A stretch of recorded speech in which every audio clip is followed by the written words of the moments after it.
ఒక నాయకుడికే గొంతు నొక్కితే సామాన్య ప్రజలు ఏ విధంగా ప్రశ్నిస్తాడని అంటున్నారు సార్, ఏమన్నారు? చట్టసభలో ఇది సాధారణంగా ఉండే ప్రక్రియ. కాకపోతే ఈ అంశం మీద చూసినప్పుడు పబ్లిక్ ఎక్కువ అనిపించింది. ఇదే అంశం వేరే ప్రజా అంశం మీద మాట్లాడితే పబ్లిక్కి అది అంతగా కనెక్ట్ కారు. ఇది అందరూ మొబైల్ అనేది అందరి చేతిలో ఉంది కాబట్టి ఈ అంశం మీద ఆయన మాట్లాడడం వల్ల ఎంత పెద్ద అంశం మీద మాట్లాడితే ఎందుకు ఆయన గొంతు నొక్కుతున్నారు అనే వాదన పబ్లిక్లో వచ్చింది. కానీ అంతకంటే పెద్ద అంశాలు అంటే ఇలాంటి అంశాలు కాకపోయినా సరే కొన్ని ప్రజా అంశాలు ఉంటాయి, అవి పబ్లిక్ అర్థం కాకపోయిండొచ్చు.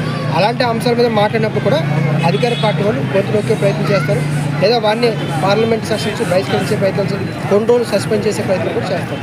అతను ఆమ్ ఆద్మీ పార్టీలో ఉండడం వలన అతనికి ఎక్కువ సొల్యూషన్ ఇవ్వకుండా సస్పెండ్ చేశారు. అలా సస్పెండ్ చేయడం వల్ల కూడా ఈయనకే లాభం. అంటే ఒక ఆమ్ ఆద్మీ పార్టీ నుంచి ప్రశ్నించే తత్వం బలంగా ఉన్న ఈ వ్యక్తిని సస్పెండ్ చేయడం వల్ల పూర్తిగా బీజేపీ పార్టీకి అగ్నిస్ట్గా మారే అవకాశం ఉంటుంది తప్ప ఆమ్ ఆద్మీ పార్టీకి కానీ ఆయనకి కానీ నష్టం కలిగే అవకాశం ఉండదు. Thank you.